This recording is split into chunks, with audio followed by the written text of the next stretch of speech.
Selamat datang dan selamat menikmati novel kesayangan Anda. Tolong dibantu subscribe ya channel Febrian X Rere. Terima kasih. Bab 3141. Song Wanting sebenarnya hanya tahu sedikit tentang keluarga Ye. Keluarga besar ini sangat peduli untuk melindungi privasi mereka, jadi selain keluarga lokal di Yanjing, yang tahu sedikit banyak tentang situasi mereka, keluarga non-lokal hanya mengetahui gambaran umum, dan tidak memiliki cara untuk mengetahui detail yang lebih dalam.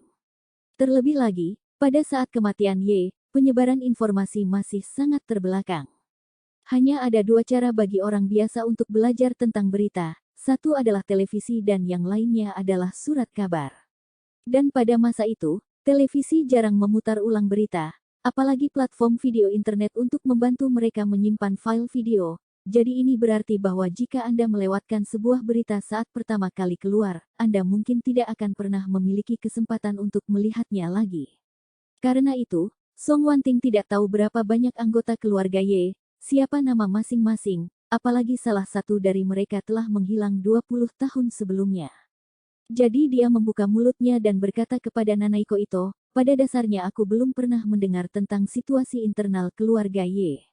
Aku tidak yakin siapa di antara ahli waris setengah baya dari generasi ini yang benar-benar hilang, jadi kenapa tidak, saya mencoba mencari seseorang untuk membantu mencari tahu. Ito Nana-chan sibuk berkata, tidak perlu kakak itu menginginkan.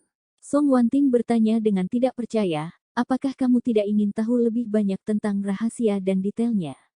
Ito Nanaiko tersenyum tipis dan berkata dengan serius, karena Ye Chenjun belum mengatakan apa-apa tentang hal ini, itu membuktikan bahwa dia tidak ingin kita atau orang lain mengetahui hal ini.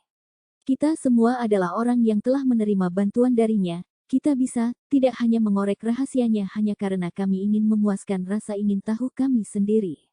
Song Wanting membeku, lalu menghela nafas dan berkata pelan, kamu benar, ini adalah sesuatu yang seharusnya tidak kita gali terlalu dalam. Mengatakan, Song ingin dan memiliki beberapa enggan meratap, hei, sebenarnya, saya berpikir bahwa meskipun kita begitu banyak petunjuk dapat bergema, tetapi belum menemukan bukti konklusif untuk membuktikan bahwa spekulasi kami benar, katakan itu 8, 9, 10, 8, 9, tetapi selalu ada 1 atau 2% kemungkinan lain, yang sebenarnya saya inginkan adalah paku di peti mati itu. Ito Nana-chan berkata dengan suara empati, aku mengerti maksudmu. Kakak yang benar ingin, aku mendengar dari seseorang sebelumnya bahwa keluarga Ye akan mengadakan upacara leluhur yang sangat agung di Qingming tahun ini. Kamu dapat mengawasinya saat itu dan melihat apakah Ye Chenjun telah pergi ke Yanjing. Jika dia kebetulan ada di sana pada waktu itu, maka masalah ini akan sepenuhnya diselesaikan. Upacara ritual leluhur. Song Wanting bertanya dengan heran, bagaimana kamu tahu? Ito Nana-chan berkata, orang-orang dari keluarga Ye datang menemui ayahku pada awalnya dan membicarakan hal-hal ini, dan dikatakan bahwa mereka telah membeli sebuah gunung khusus untuk Feng Shui keluarga mereka sendiri. Dan mereka membangunnya sebagai leluhur, makam keluarga Ye, dan upacara leluhur keluarga Ye hanya diadakan setiap 12 tahun sekali, jadi sangat megah, dan upacara leluhur tahun ini. Itu akan diadakan di gunung itu. Saya mengerti. Song Wanting sibuk berkata, kalau begitu aku akan mengawasi lintasan Grandmaster Ye pada waktu itu untuk melihat apakah dia akan meninggalkan Jinling dan pergi ke Yanjing. Bab 3142. Upacara leluhur keluarga Ye, yang dijadwalkan akan diadakan dalam waktu 20 hari, memang telah menyentuh banyak orang.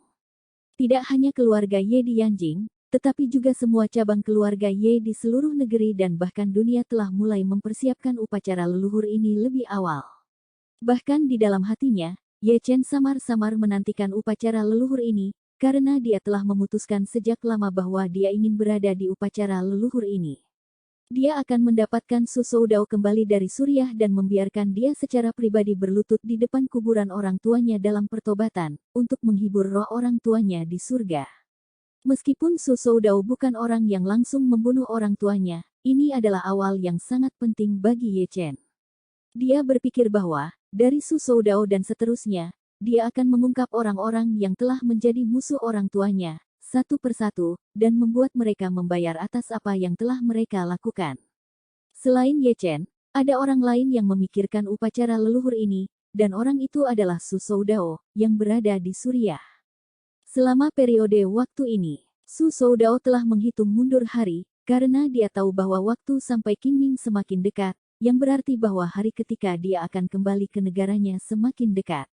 Meskipun dia juga tahu bahwa yang disebut kembali ke negaranya sebenarnya dikawal oleh Ye Chen ke makam leluhur keluarga Ye dan bersujud kepada Ye Changye untuk mengakui dosa-dosanya, yang pada dasarnya merupakan penghinaan langsung baginya. Tapi meskipun begitu, dia juga sangat menantikan hari ini, yang akan segera datang. Karena dia tahu satu hal dengan sangat baik, jika saya tinggal di lubang sialan Suriah ini, di Pangkalan Hamid, maka keberadaan saya tidak akan pernah diketahui. Maka keberadaan saya tidak akan pernah diketahui oleh keluarga saya. Tetapi jika Ye Chen dapat membiarkan saya kembali ke China, bahkan jika itu berarti meminta saya untuk pergi ke kuburan leluhur keluarga Ye untuk bersujud dan mengakui kesalahan saya memiliki kesempatan tertentu untuk memberitahu keluarga Su tentang situasi spesifik saya. Tidak baik untuk dikatakan, ayah masih punya cara untuk mengeluarkanku. Jika tidak mungkin, dia masih bisa pergi dan bernegosiasi dengan Ye Chen. Masalah besarnya adalah menyerahkan beberapa manfaat dan menukar saya kembali. Jadi bahkan jika hanya ada 1% peluang, itu lebih baik daripada tidak memiliki peluang sama sekali. Selama periode waktu ini, Su Soudao tidak bersenang-senang di Suriah. Kondisinya sulit, tetapi tidak mudah untuk membiasakan diri pada awalnya, tetapi beberapa hari itu menjadi dapat diterima. Namun, yang paling membuat Su Soudao tertekan selama periode ini adalah Hamid tidak tahu apa yang salah dengan dirinya. Dia mulai membangun infrastruktur besar di sarang gunung ini.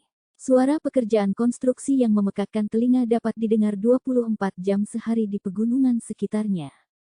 Dan suara berbagai mesin menderu bahkan lebih mengelilinginya. Menurut pengamatannya, sekarang ada lebih dari satu pabrik pencampuran beton yang dibangun di Pangkalan, memproduksi beton 24 jam sehari, yang kemudian dipompa oleh pompa beton bertekanan tinggi, satu persatu, ke lereng bukit di sekitarnya. Di lereng bukit sekitarnya, bahan peledak digunakan untuk membuka lereng bukit, dan secara acak, kadang-kadang bahkan pada dini hari. Setiap kali senjata ditembakkan, tanah bergetar. Yang lebih menjengkelkan adalah kenyataan bahwa setiap kali bahan peledak digunakan untuk membuka gunung, banyak pemecah angin dan meriam akan mengaum seperti senapan mesin berat. Saat itu baru fajar di Timur Tengah, tetapi Su Soudao akhirnya tertidur 2 jam lebih awal di malam deru mesin. Dia baru saja tidur selama 2 jam ketika dia mendengar beberapa ledakan bergemuruh di luar. Getaran ledakan hampir meruntuhkan atap rumahnya, sehingga dia kaget dari tidurnya dan mengira ada perang yang terjadi, jadi dia berlari keluar. Begitu dia keluar, dia terlihat oleh para prajurit yang berjaga di atap seberang, yang segera mengarahkan senjata mereka ke arahnya dan berteriak dengan marah dalam bahasa Mandarin yang tidak terlalu fasih, "Apa yang kamu lakukan? Jika kamu mencoba lari keluar lagi, aku akan menembakmu." Su Soudao sangat marah sehingga dia mengutuk dan berkata, "Untuk apa kamu menatapku? Peluru musuh sudah datang ke arah kita. Mengapa kamu tidak bergegas dan pergi ke posisi garis depan untuk mendapatkan dukungan?" Ketika pria itu mendengar ini, dia menurunkan senjatanya dan melambaikan tangannya, "Jangan takut, tidak ada perang yang terjadi. Itu batalion teknik kami yang membuka gunung. Kami baru saja meledakkan 6 titik ledakan di permukaan kerja sekaligus, jadi ada sedikit kebisingan, tidak apa-apa." Persetan. Su Soudao melompat dan mengutuk, "Apakah kalian sakit? Sepanjang hari, kalian terus menembakkan meriam untuk membuka gunung. Setelah meriam ditembakkan, ada lebih dari 100 pemecah angin berderak di sekitar gunung, siang dan malam, dan selusin kompresor udara kotoran itu tiba-tiba mulai bergemuruh seperti serangan Parkinson." Bab 3143. Melihat kepala Su Soudao yang cemas dan wajah putihnya melompat, prajurit itu segera berkata dengan wajah serius, "Hei, apakah kamu lelah hidup? Perhatikan kata-katamu. Jika tidak, aku tidak akan sopan kepadamu." Su Soudao berkata dengan marah, "Kamu tidak sopan padaku. Mari kita bersikap masuk akal. Setiap lokasi konstruksi harus dikerjakan pada waktu tertentu, bukan 24 jam sehari, siang dan malam. Di negara kita, Anda hanya diizinkan untuk melakukan ini pada siang hari pada hari kerja, dan pada akhir hari, Anda harus berhenti mengerjakan semuanya. Pergi dan panggil Komandan Hamid Anda, saya ingin menanyainya secara langsung." Prajurit itu berkata dengan suara dingin, saya beritahu Anda, benteng permanen dan lereng yang kita bangun sekarang diperintahkan oleh Komandan Hamid sendiri. Ini adalah prioritas utama dari seluruh pangkalan kita, dan semuanya harus memberi jalan untuk itu. Belum lagi Anda, bahkan wakil komandan kami tidak memenuhi syarat untuk mempertanyakannya. Setelah mendengar ini, seluruh wajah Su Soudao tercengang. Apa yang kamu katakan? Kamu sedang membangun benteng permanen dan benteng kontra lereng. Betul sekali. Prajurit itu berkata dengan bangga, kami sekarang sedang membangun satu set benteng ofensif dan defensif yang kuat, dan kami juga harus menyiapkan sejumlah besar cadangan strategis terlebih dahulu. Sekarang benteng permanen di 4 sisi gunung kami, serta benteng anti lereng telah terbentuk. Jika ada sedikit waktu lagi, semua gunung ini akan memiliki lubang-lubang padat yang digali di dalamnya. Pada saat itu, tidak seorang pun di seluruh Suriah akan dapat berperang. Setelah mendengar ini, Su Soudao tercengang. Tidak heran itu bergemuruh dan bergemuruh sepanjang hari, jadi itu membangun benteng permanen. Tidak heran ada konvoi truk di luar selama ini, tetapi ternyata Hamid sedang membangun benteng permanen dan membuat cadangan strategis pada saat yang sama. Hal ini membuat Su Soudao bingung dan bertanya-tanya, dari mana orang Hamid ini mempelajari teori strategis menggali dalam-dalam dan mengumpulkan makanan. Kamu adalah pria Timur Tengah sialan, tidak apa-apa jika kamu tahu cara menggali lebih dalam dan mengumpulkan makanan. Mengapa kamu bermain dengan benteng kontra lereng? Ini adalah keterampilan yang digunakan tentara kita beberapa dekade yang lalu. Kenapa kamu bisa mempelajarinya? Juga, kembali dalam pertempuran Sangganling, salah satu kekuatan inti pasukan kita adalah benteng anti lereng. Musuh akan merasa sangat sulit untuk menyerang benteng anti lereng di bagian dalam gunung, dan dengan gerakan ini, pasukan sekutu multinasional gagal mengalahkan kita dengan jutaan peluru. Dan sekarang cucu Hamid ini telah mempelajarinya. Sungguh keterlaluan. Apalagi, secara keseluruhan tingkat perkembangan Suriah ini sekarang cukup rendah, baik pasukan pemerintah maupun pasukan anti pemerintah. Daya tembaknya masih sama seperti saat Perang Dunia II, ditambah Suriah bergunung-gunung dan berbukit-bukit, benar-benar cocok. Su Soudao berpikir begitu, dan tiba-tiba sesosok muncul di benaknya. Ye Chen. Pasti Ye Chen. Pasti cucu ini yang diam-diam mengajari cucu ini Hamid permata tentara kita saat itu. Jika ini dilakukan beberapa dekade yang lalu, bajingan Ye Chen ini bisa ditembak dan dibunuh. Begitu dia memikirkan Hamid yang menganggap masalah ini begitu serius, Su Soudao juga tahu bahwa Hamid sekarang berubah menjadi maniak infrastruktur versi Suriah. Protesnya sendiri ini tidak berguna sama sekali. Jadi dia berkata kepada prajurit itu dengan kesal, anak muda, bisakah saya mendiskusikan sesuatu dengan Anda? Prajurit itu memandangnya dengan waspada dan bertanya, apa yang kamu inginkan? Bab 3144 Su Soudao angkat bicara, saya ingin sepasang penyumbat telinga, untuk isolasi kebisingan, sehingga Anda dapat berbalik dan membuka gunung lagi. Saya tidak akan terpengaruh di sini juga. Tidak, prajurit itu menatapnya kosong dan mengeluarkan bola kertas toilet kusut dari sakunya, melemparkannya dari dinding ke kaki Su Soudao. Membuka mulutnya, dia berkata, kamu puas dengan ini? Persetan. Su Soudao berkata dengan ekspresi tertekan, apa bedanya? Dan apa yang kamu lakukan dengan sisa kertas toilet ini? Mengapa itu sangat menjijikkan? Kamu tidak hanya memasukkannya ke dalam saku ketika kamu selesai, apakah kamu? Kamu tidak peduli. Wajah prajurit muda itu memerah karena marah.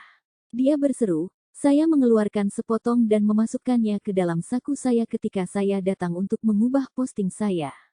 Setelah mendengar ini, Su Soudao membungkuk dengan tidak percaya dan mencubit ujung tisu dengan sangat hati-hati, menyebarkannya sedikit dan menemukan bahwa itu memang tidak digunakan sebelum dia menghela nafas lega dan memasukkannya ke dalam sakunya dengan tangannya.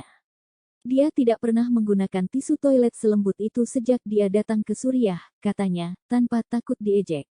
Prajurit itu melihatnya memasukkan kertas toilet ke dalam sakunya.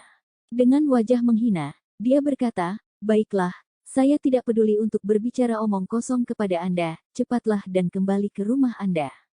Su Soudao juga penuh dengan ketidaksenangan dan menoleh untuk kembali, ketika tiba-tiba sirene serangan udara yang memekakkan telinga terdengar di seluruh pangkalan. Su Soudao masih sangat peka terhadap suara sirene pertahanan udara, meskipun dia sendiri belum pernah mengalami perang. Meskipun dia sendiri tidak pernah mengalami perang, dia sering melakukan latihan pertahanan udara di Yanjing sebelumnya, jadi begitu suara itu keluar, dia dengan gugup menanyai prajurit itu, apa yang terjadi? Apakah musuh datang untuk serangan udara? Prajurit itu juga gugup dan berseru, siren pertahanan udara belum tentu serangan udara. Komandan kami telah menetapkan bahwa selama ada tanda-tanda musuh dalam radius 30 km dari sekitarnya, sirene pertahanan udara akan tetap menyala, terdengar. Persetan. Su Soudao panik sejenak, dia tidak bisa lagi mengingat berapa banyak kata-kata kotor yang dia ucapkan hari ini, yang dia tahu hanyalah bahwa markas Hamid pernah diserang. Maka hidupnya sendiri akan dalam bahaya, peluru dan peluru tidak bermata panjang. Jika sebuah peluru jatuh dan membunuhnya, siapa yang akan ia temukan untuk diajak bicara? Pada saat itu, sebuah suara tiba-tiba terdengar dari walkie-talkie prajurit itu. Prajurit itu segera mengambilnya dan mendengarkannya sebentar, lalu segera melompat turun dari dinding dan menarik kerah Su Soudao.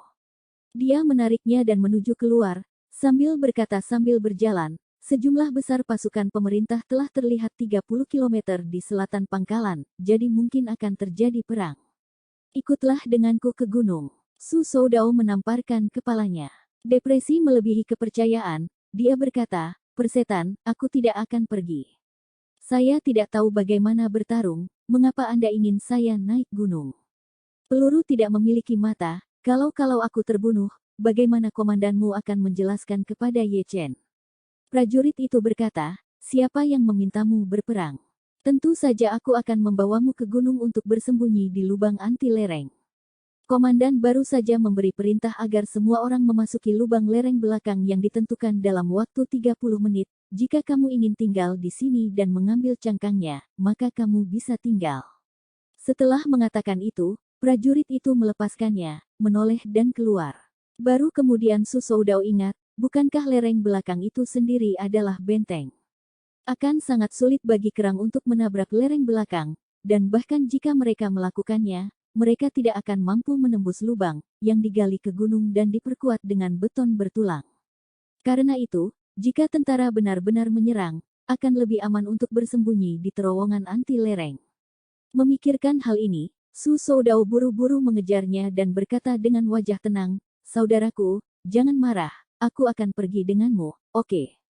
Bab 3145. Pada saat ini, Hamid, yang mengenakan seragam kamuflase, berdiri di benteng dataran tinggi paling selatan di pangkalan, menggunakan teleskop bertenaga tinggi bergaya tripod untuk melihat ke selatan.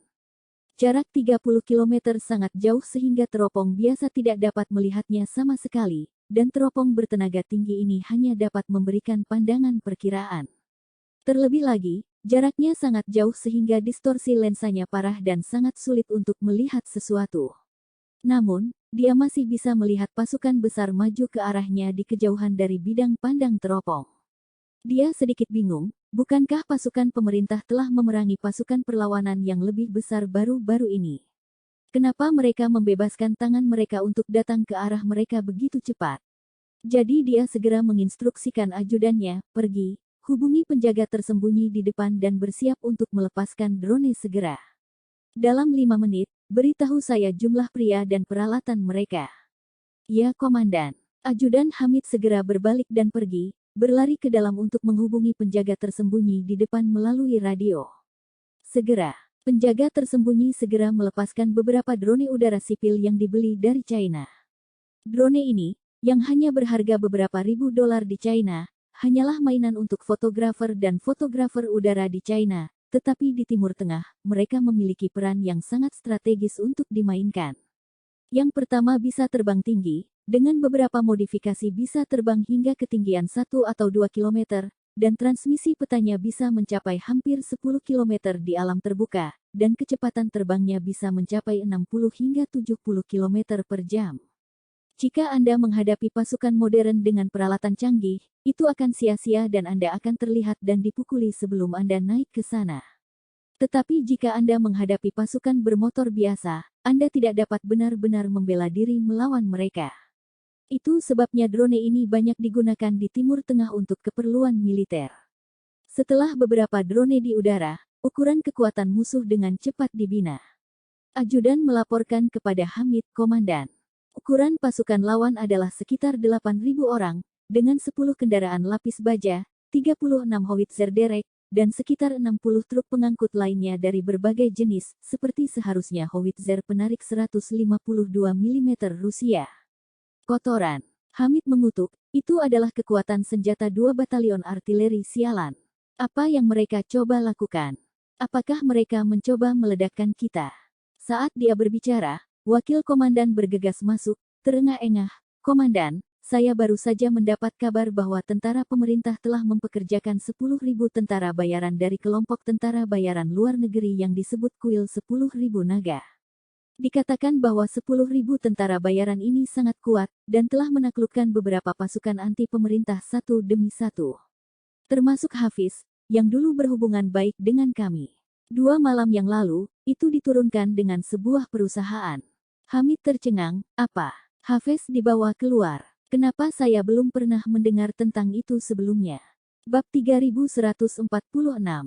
Wakil komandan berkata dengan canggung, "Semua orang tersebar di jurang secara individual, sudah ada kekurangan informasi, dan kami mati-matian mengerjakan infrastruktur baru-baru ini, jadi bagaimana kami bisa punya waktu untuk peduli dengan apa yang terjadi di luar?" Hamid buru-buru bertanya lagi, "Apa sebenarnya asal-usul Kuil Wanlong itu?" Wakil komandan menjelaskan, Kuil 10.000 Naga adalah organisasi tentara bayaran non-pemerintah yang telah meningkat dalam beberapa tahun terakhir. Mereka memiliki beberapa basis pelatihan tentara bayaran di seluruh dunia, di negara-negara Timur Tengah, Afrika, Amerika Selatan dan tempat-tempat lain yang lebih bermasalah. Ada jejak mereka di Timur Tengah, Afrika dan Amerika Selatan, dan mereka telah berkembang pesat selama beberapa tahun terakhir, dengan 50.000 hingga 60.000 tentara bayaran terdaftar di bawah komando mereka, dan kekuatan keseluruhan mereka sekarang berada di antara yang teratas, 5 organisasi tentara bayaran di dunia. Di dunia ini, tidak setiap negara atau wilayah sedamai dan sejahtera seperti Cina. Banyak daerah dalam perang terus-menerus, jadi tentara bayaran ada di mana-mana di tempat-tempat seperti itu. Kebanyakan tentara bayaran adalah sekelompok orang putus asa yang tidak memiliki rasa keadilan. Mereka hanya melayani untuk uang dan akan bekerja untuk siapapun yang membayar mereka, dan beberapa tentara bayaran bertahan hidup dengan bergantung pada negara tertentu. Misalnya, Blackwater Amerika yang terkenal, mereka melatih sejumlah besar tentara bayaran untuk melayani pemerintah AS, dan hampir semua operasi militer AS di Timur Tengah tidak dapat dilakukan tanpa partisipasi tentara bayaran Blackwater, dan beberapa hal yang pemerintah tidak nyaman untuk dilakukan oleh mereka. Dan Kuil 10.000 Naga ini termasuk dalam kategori pertama. Setelah mendengarkan pengenalan Aula 10.000 Naga, kepala Hamid berdenyut dan dia bertanya dengan acuh tak acuh, "Mempekerjakan 10.000 tentara bayaran dari Aula 10.000 Naga. Itu setidaknya beberapa juta dolar sehari, kan?" Wakil komandan berkata, "Komandan, harga Aula 10.000 Naga sangat tinggi, bahkan untuk tentara bayaran biasa di bawah komando mereka, harganya 1 atau 2.000 dolar sehari, dan harga untuk perwira bahkan lebih tinggi, beberapa mereka menghabiskan lebih dari 10.000 dolar sehari. Dikatakan bahwa salah satu dari 4 raja perang di bawah komando mereka akan menghabiskan ratusan ribu dolar sehari untuk keluar." Tercengang, Hamid bertanya, "Benarkah? Kenapa mahal sekali?" Wakil komandan menjelaskan, alasan mengapa Kuil 10.000 Naga menjadi terkenal dalam beberapa tahun terakhir adalah karena kemampuan bertarungnya yang luar biasa. Tentara bayaran mereka terlatih dengan baik, terutama anggota kader inti. Masing-masing dari mereka adalah raja prajurit top, apakah itu kemampuan bertarung sebagai prajurit tunggal atau kemampuan bertarung bersama secara keseluruhan. Satu-satunya masalah adalah harganya mahal, jadi rata-rata orang tidak mampu membelinya. Hamid mengerutkan kening, menurut perhitungan ini, biaya 10.000 tentara bayaran ini akan lebih dari 20 juta dolar sehari. Benar. Wakil komandan menyeka keringatnya dan berkata agak gugup, "Saya juga menerima berita. Kali ini, salah satu dari 4 raja pertempuran besar dari 10.000 Naga Hall telah datang. Dikatakan bahwa orang ini mampu mengalahkan 100 dengan 1 dalam pertempuran." Hamid tidak bisa menahan diri untuk tidak menggigil dan berkata, "Saya benar-benar tidak mengerti. Dari mana tentara pemerintah mendapatkan uang untuk menyewa begitu banyak tentara bayaran? Wakil komandan menjelaskan, tentara pemerintah tidak memiliki uang sebanyak itu, tetapi mereka bersedia memberikan sebidang tanah di Suriah kepada Wanlong setelah mereka melenyapkan pasukan anti pemerintah. Sebidang tanah di Suriah dialokasikan untuk Aula 10.000 naga untuk mempersiapkan pangkalan untuk Aula 10.000 naga, itulah sebabnya Aula 10.000 naga sangat aktif. Sial, sudah, hati Hamid abu-abu mematikan dan dia benar-benar panik. Dia berpikir dalam hati, jika informasi ini benar, maka saya khawatir pasti ada beberapa ribu tentara bayaran dari Aula 10.000 naga dengan kekuatan 30 km jauhnya. Sekarang saya hanya memiliki beberapa ribu dari mereka, dan mereka tidak terlatih sebaik tentara bayaran teratas, dan ada hampir 8.000 dari mereka, dengan begitu banyak kendaraan lapis baja dan artileri derek. Hamid yang gugup tiba-tiba teringat Ye Chen, jadi dia segera mengeluarkan telepon satelitnya dan menelepon Ye Chen. Dan pada saat itu, Ye Chen baru saja menjemput Xiao Churan yang keluar dari kelompok Song dan sedang dalam perjalanan untuk membawanya ke kantor. Ketika dia tiba-tiba menerima telepon dari Hamid, dia juga terkejut, jadi dia membuka mulutnya dan bertanya, "Kakak, mengapa kamu tiba-tiba memanggilku?" Suara Hamid sedikit bergetar saat dia berkata, "Kakak Ye, umurku tidak akan lama, jadi jika Su Soudao itu mati di sini, jangan salahkan aku." Hati Ye Chen tergagap dan dia buru-buru bertanya, "Apa yang terjadi?" Hamid menghela nafas panjang. Tentara pemerintah telah menyewa sekelompok tentara bayaran yang terlatih dari luar negeri, dan dalam waktu singkat telah menghancurkan banyak tentara dengan pasukan lebih banyak dari saya. Sekarang ada kekuatan lebih dari 8.000 orang, hanya kurang dari 30 km dari saya. Saya khawatir saya tidak akan bisa melanjutkan kali ini. Bab 3147. Begitu Ye Chen mendengar ini, seluruh tubuhnya tiba-tiba tersentak. Buru-buru menepi lebih dulu dan berkata begitu saja, "Kakak, jangan panik dulu, izinkan saya bertanya kepada Anda. Bagaimana tingkat keseluruhan pasukan pemerintah?" "Tidak hebat," Hamid berkata, "tetapi tentara bayaran yang mereka sewa kali ini sangat kuat. Mereka adalah 5 besar di dunia, kuil 10.000 naga. Dikatakan bahwa kuil 10.000 naga mengirim 10.000 tentara sekaligus untuk membantu pemerintah, tentara." Ye Chen mengerutkan kening dan bertanya, "Aula 10.000 naga, dari mana asalnya?" "Aku tidak begitu yakin," Hamid menjawab, "dikatakan sebagai organisasi tentara bayaran yang didirikan oleh Tiongkok yang telah berkembang pesat dalam beberapa tahun terakhir, dan sangat kuat dalam ukuran dan kekuatan. Kualitas prajurit mereka jauh lebih tinggi daripada tentara pemerintah. Pada dasarnya, mereka adalah standar pasukan khusus negara maju." Ye Chen terkejut dan berkata, "Saya belum pernah mendengar tentang organisasi ini, saya hanya tahu tentang Blackwater Amerika dan Kosek Rusia, tetapi kuil 10.000 naga ini. Ini pertama kalinya saya mendengarnya." Hamid menghela nafas, "Anda biasanya tidak memiliki banyak kesempatan untuk berurusan dengan tentara bayaran. Anda pasti tidak tahu banyak tentang kelompok orang ini, terus terang mereka adalah tentara profesional yang beroperasi secara komersial. Mengumpulkan uang untuk mereka bekerja. Mereka paling aktif di tempat-tempat seperti kita di mana ada lebih banyak perang. Kuil 10.000 naga ini, dikatakan bahwa mereka memiliki puluhan ribu orang di bawah komando mereka. Di antara mereka ada hampir 100 ahli top, mereka sangat kuat. Dewa perang mereka telah mengirim salah satu dari 4 raja perang terkuat di bawah komandonya ke Suriah." Ye Chen bertanya kepadanya, "Pertama, jangan gugup, level pasukan khusus akan mati bahkan jika Anda menekan pistol. Kualitas prajurit tunggal Anda tidak sebaik miliknya, tetapi Anda menempati waktu dan tempat. Selama Anda bisa bermain untuk keuntungan Anda mungkin tidak kalah ketika Anda benar-benar bertarung." Mengatakan itu, Ye Chen bertanya lagi, "Bagaimana benteng permanen dan lubang anti lereng Anda diperbaiki?" Hamid berkata, "Saya telah membuat mereka bekerja lembur akhir-akhir ini. Tapi itu benar-benar terlalu banyak pekerjaan, dan sangat sulit untuk sepenuhnya mengimplementasikan seluruh rencana dalam waktu sesingkat itu." Ye Chen berkata dengan tenang, "Saya mengerti, katakan saja, Anda sekarang memiliki benteng permanen untuk pertahanan frontal serta parit anti lereng. Apakah mereka dapat digunakan sekarang?"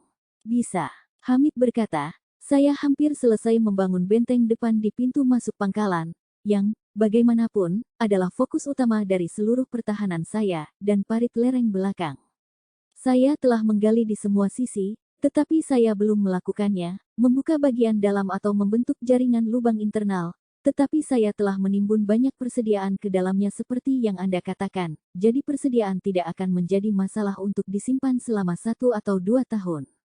Bagus. Ye Chen berkata dengan acuh tak acuh, kalau begitu saya bertanya kepada Anda, apakah Anda tahu kekuatan 8.000 kekuatan dari pihak lain ini?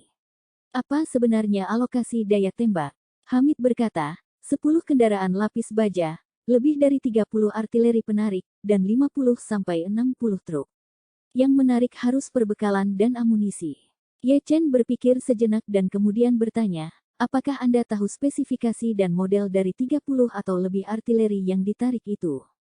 Hamid berkata, para pengintai mengatakan secara visual bahwa itu seharusnya artileri 152 mm buatan Rusia. Ayah Ye Chen, Ye Changyang, adalah penggemar militer standar dan dulu memiliki seluruh ruangan di rumah yang ditumpuk dengan model berbagai senjata dan peralatan, dan banyak buku, majalah, dan bahan tentang berbagai senjata dan peralatan. Ketika Ye Chen masih kecil, dia belajar banyak tentang senjata dan peralatan di bawah pengaruhnya. Oleh karena itu, dia berkata hampir tanpa berpikir, ada banyak model artileri 152 mm buatan Rusia.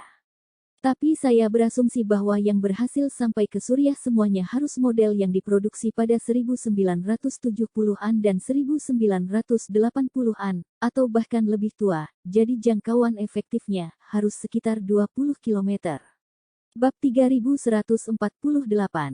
Hamid bertanya dengan heran, kakak, kamu tahu semua ini? Ye Chen memberi haf dan bertanya lagi, apakah pihak lain memiliki daya tembak udara? Tidak. Hamid berkata, pasukan pemerintah hanya memiliki selusin Su-24 yang rusak, dan kebanyakan dari mereka terbaring di hanggar, tidak dapat terbang, dan mereka yang dapat terbang harus mempertahankan ibu kota dan melawan teroris sesekali. Mereka dapat, jangan luangkan energi untuk melawanku. Dan tidak ada gunanya Su-24 datang, mereka hanya menjatuhkan bom. Dikatakan.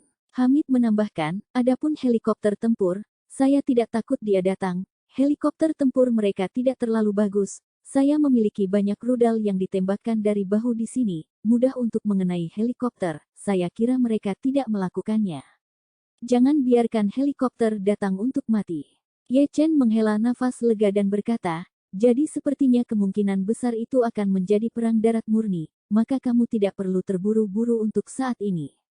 Dikatakan. Ye Chen menambahkan, saya sarankan Anda dapat mengamati niat pihak lain terlebih dahulu, karena pihak lain memiliki keuntungan besar dalam jumlah itu sendiri. Jika mereka ingin menyerang dengan kuat, mereka tidak akan membawa begitu banyak artileri, jadi niat strategis mereka harus sama dengan pola perang darat antar negara beberapa dekade lalu. Mencoba memainkan sinergi infanteri dan artileri denganmu.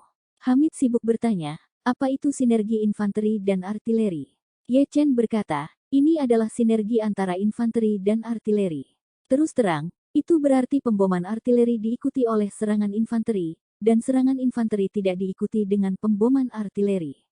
Menggunakan situasi Anda saat ini, pihak lain harus berniat untuk menggunakan artileri untuk melindungimu dengan bombardir artileri terlebih dahulu, setelah menghancurkanmu hingga berkeping-keping, membagi dua personelmu dan menghancurkan kekuatan tempurmu, kemudian menggunakan kendaraan lapis baja untuk menutupi serangan infanteri. Hamid berkata setuju, Anda benar, saya pikir mereka pasti ingin memberi saya pengeboman berat terlebih dahulu. Ye Chen kemudian berkata, pemboman bukanlah ketakutan, karena Anda sudah memiliki lubang anti lereng Anda. Sekarang saatnya untuk membawa personel dan perlengkapan serta peralatan Anda yang paling berharga ke lereng belakang, dan kemudian helikopter tempur Anda yang berharga dibawa pergi. Sisi lain memiliki banyak orang, helikopter ini tidak bisa terlalu efektif. Lebih baik mengemudi ratusan kilometer jauhnya dan menemukan lembah sepi atau tanah datar di puncak bukit untuk parkir. Jika tidak, setelah penembakan dimulai, helikopter Anda mungkin semua akan berlutut. Ya. Hamid kembali sadar dan segera menginstruksikan ajudan di sampingnya, cepat siapkan pilot helikopter. Terbang ke utara dan cari tempat untuk bersembunyi 100 km. Tak heran jika Hamid sempat panik, meski sudah lama berperang dengan pasukan pemerintah. Tapi tidak pernah ada konflik skala besar. Jadi, rasa gambaran besarnya, sebagai pribadi, tidak begitu kuat, dan paling-paling kaliber seorang pemimpin gerilya kecil. Sekarang setelah pasukan pemerintah tiba-tiba mengumpulkan kekuatan bersenjata yang begitu kuat untuk menyerangnya, dia bingung harus berbuat apa, dan benar-benar bingung bagaimana harus menanggapinya. Sebaliknya, seseorang seperti Ye Chen, yang belum pernah bertarung sebelumnya tetapi lebih komprehensif dalam pemikirannya, mampu tetap 100% tenang pada saat seperti itu dan dengan hati-hati menganalisis situasi dan memberikan saran yang lebih masuk akal.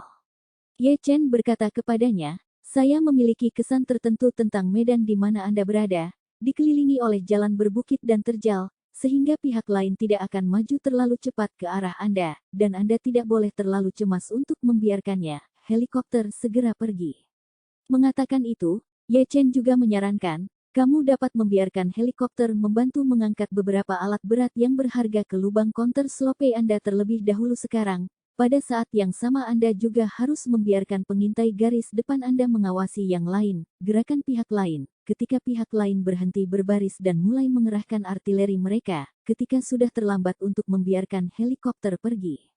Sisi lain memiliki 30 atau 40 artileri yang ditarik, dan artileri yang ditarik ini, butuh waktu lama untuk beralih dari keadaan penarik hingga berhenti total, dan kemudian untuk sepenuhnya mengerahkan dan menghitung koordinat, menyesuaikan sudut dan mempersiapkan diri untuk serangan artileri, dan kamu punya cukup waktu untuk bereaksi.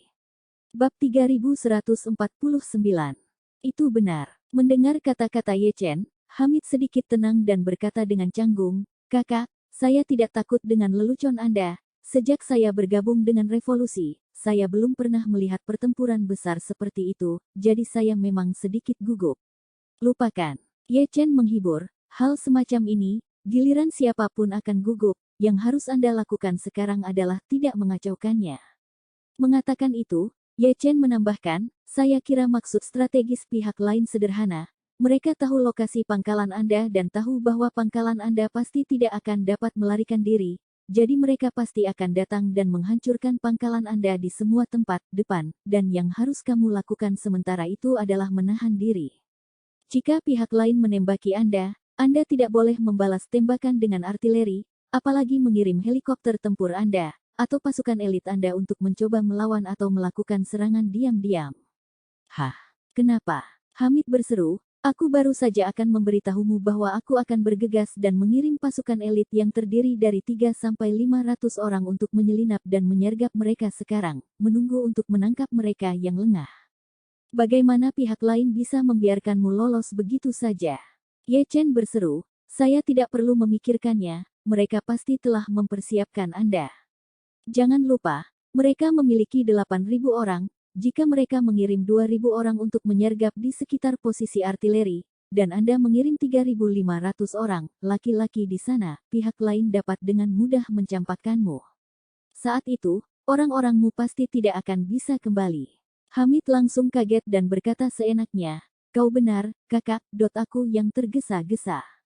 Pada saat ini, Ye Chen terus menginstruksikan, "Kamu harus ingat satu hal. Karena komandan lawan dapat memerintahkan 8.000 pasukan, dia benar-benar tidak bisa bodoh, dia paling-paling hanya akan membuat kesalahan dengan terburu-buru dan suka bertualang, tetapi akan tidak membuat kesalahan prinsip. Melindungi artileri dan melindungi gerbong pasokan, adalah prinsip dasar yang dipahami semua komandan, dia pasti tidak akan memberimu kesempatan untuk menyelinap menyerang." "Benar." Hamid berkata dengan serius, "Jika saya memiliki puluhan artileri, saya juga akan fokus pada pertahanan artileri, tidak mungkin hanya fokus pada pertempuran garis depan dan meninggalkan belakang tanpa pengawasan, lagi pula ini adalah kunci untuk pemadaman api." Petik 2. Ye Chen memberi haf dan berkata, "Jika dia ingin meledak, biarkan dia melakukannya, sesukanya." Setelah jeda, Ye Chen melanjutkan, "Bukankah dia baru saja mengendarai 50 atau 60 truk? Bahkan jika dia memiliki 30 truk penuh peluru, bahkan jika dia menyelesaikan semua 30 truk, masih tidak mungkin untuk menghancurkan gunung berbatumu hingga puluhan sentimeter, jadi kamu tidak perlu takut sama sekali. Jika dia hanya menembak, Anda semua akan bersembunyi di lubang lereng terbalik, jadi pada dasarnya Anda tidak akan kehilangan orang karena penembakan. Setelah semua peluru ditembakkan, mereka hanya akan memiliki infanteri yang tersisa, kemudian 8.000 infanteri akan menyerang bukit Anda. Anda akan dapat mempertahankannya dengan 800 orang, maka Anda akan menang dan tidak kalah. Bagus. Hamid sangat setuju dan berkata, aku tahu. Pasti akan mengikuti saran kakak. Ye Chen menambahkan, juga, Anda harus berhati-hati ketika kendaraan lapis bajanya mulai menutupi infanteri dan menyerang ke arah pangkalan Anda, dan hampir di belakang Anda, sebelum pasukan elit Anda meninggalkan lubang anti lereng dan pergi untuk benteng permanen frontal untuk melakukan serangan balik.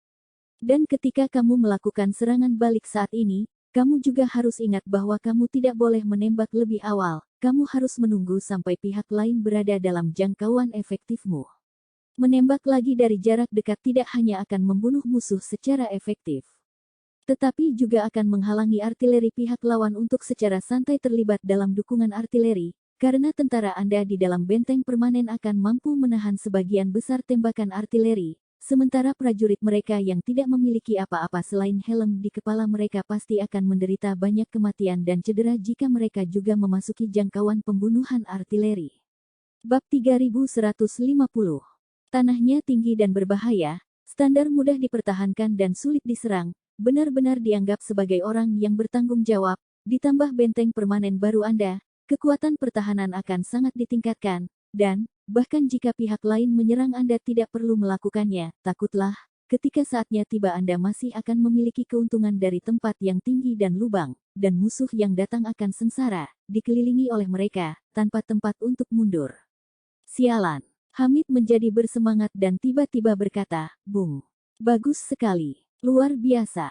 Saya sedikit gugup, tetapi setelah mendengar Anda mengatakan itu, saya tidak sabar menunggu mereka masuk. Ye Chen berkata, lebih baik jika Anda dapat memiliki mentalitas ini, cepat, atur pasukan Anda dan buat persiapan akhir untuk pertempuran. Juga bersiaplah untuk yang terburuk, jika situasinya benar-benar tidak dapat dilakukan, lebih baik pergi. Petik 2. Oke, Hamid berkata dengan semangat, saya akan mengaturnya sekarang. Kakak, saya akan berkomunikasi dengan Anda tepat waktu, Anda harus memastikan bahwa telepon terbuka. Apakah saudara saya dapat bertahan dari gelombang ini, semua tergantung pada Anda. Ye Chen dengan sungguh-sungguh berkata, jangan khawatir, telepon saya akan menyala 24 jam sehari, selama Anda menelepon, saya akan menjawab dalam hitungan detik. Kakak yang baik, dengan kata-katamu, aku lega. Kamu tunggu kabar baikku. Bagus, semoga berhasil. Ye Chen berkata, sebelum menutup telepon. Tepat setelah menutup telepon, Xiao Churan di sisi penumpang bertanya dengan ekspresi terkejut, sayang, siapa yang memanggilmu? Kenapa ada perang?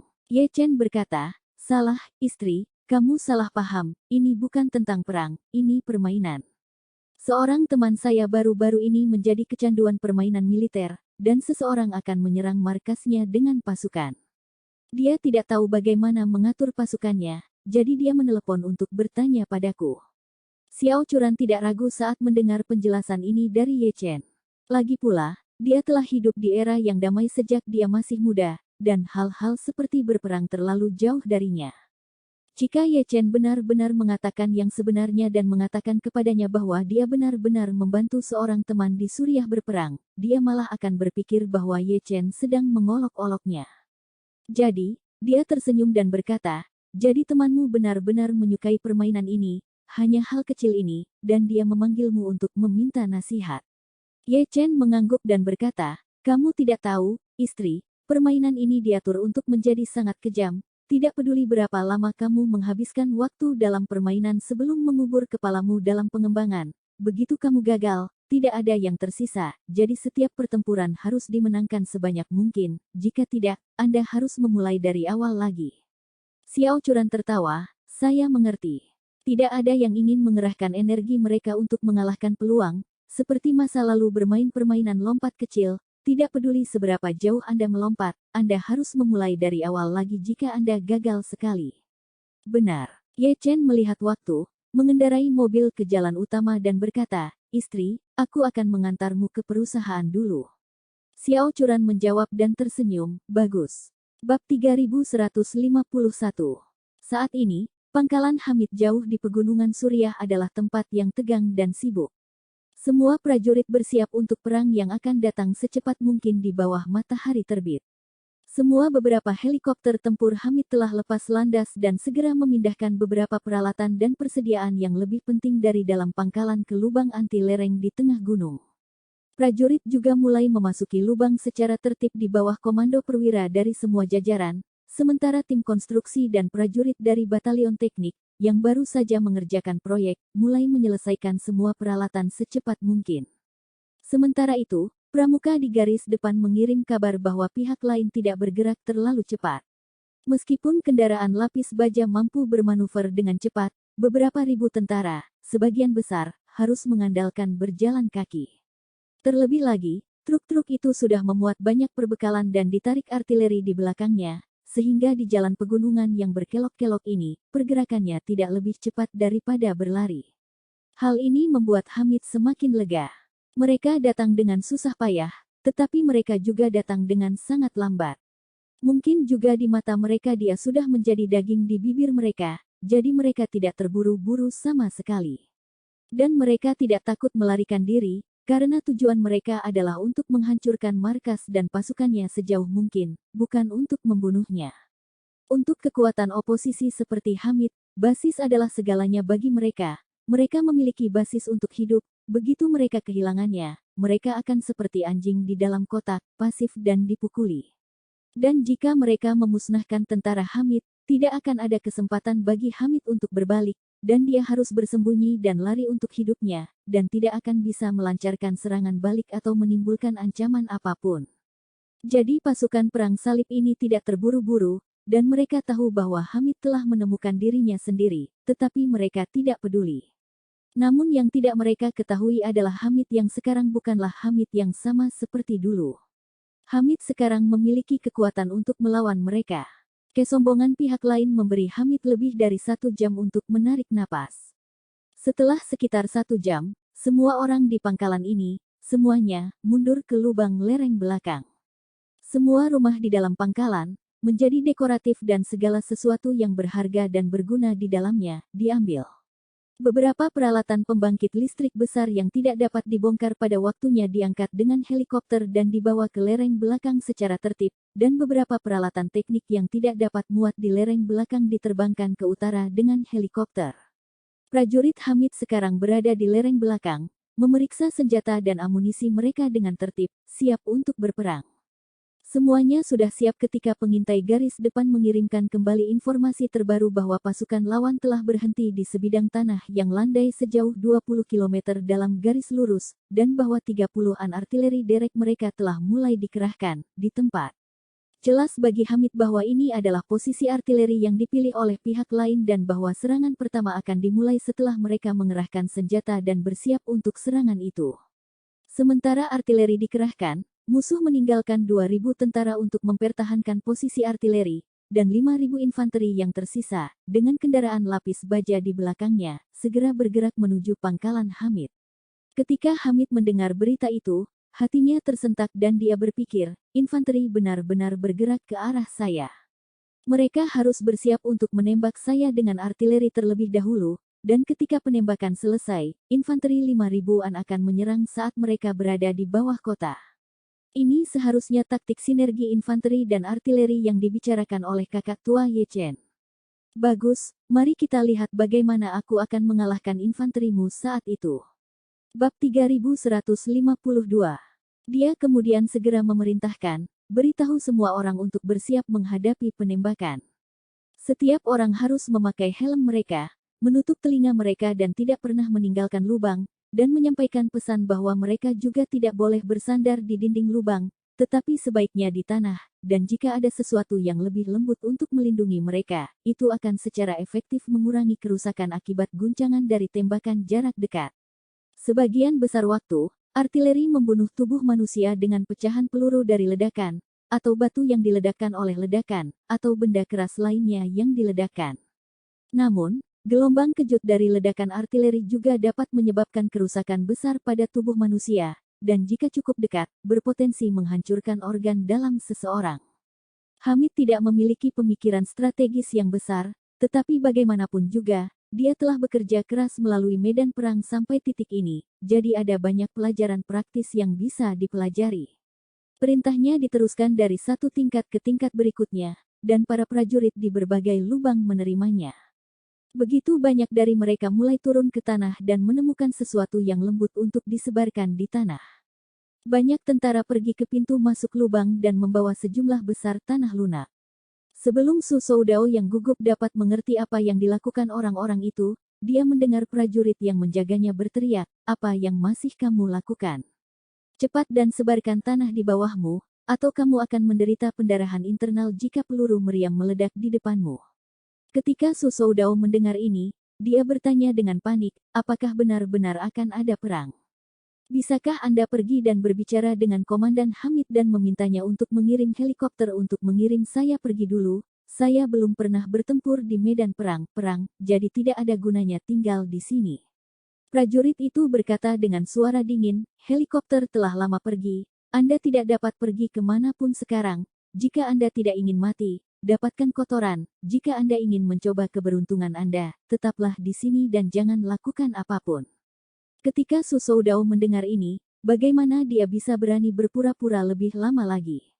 Jadi sambil mengutuk Ye Chen di dalam hatinya dengan bahasa yang paling kejam, dia dengan enggan mengikuti yang lain dan pergi keluar pintu masuk gua untuk menyiapkan tanah. Su Soudao menyekop seember lumpur dengan ember oli pelumas mesin diesel kosong, dan baru saja mengambilnya untuk berjalan kembali ketika suara retakan tajam datang dari luar. Sebelum dia bisa mengetahui suara apa itu, ledakan yang memekakkan telinga terdengar secara berurutan. Penembakan itu sudah dimulai. Pada saat ini, seluruh gunung tampak bergetar, dan pangkalan di luar pintu masuk gua, yang terletak di lembah, langsung jatuh ke lautan api. Su Soudao berteriak ketakutan, tumbuh dewasa, ini adalah pertama kalinya dia tidak berhubungan dengan perang.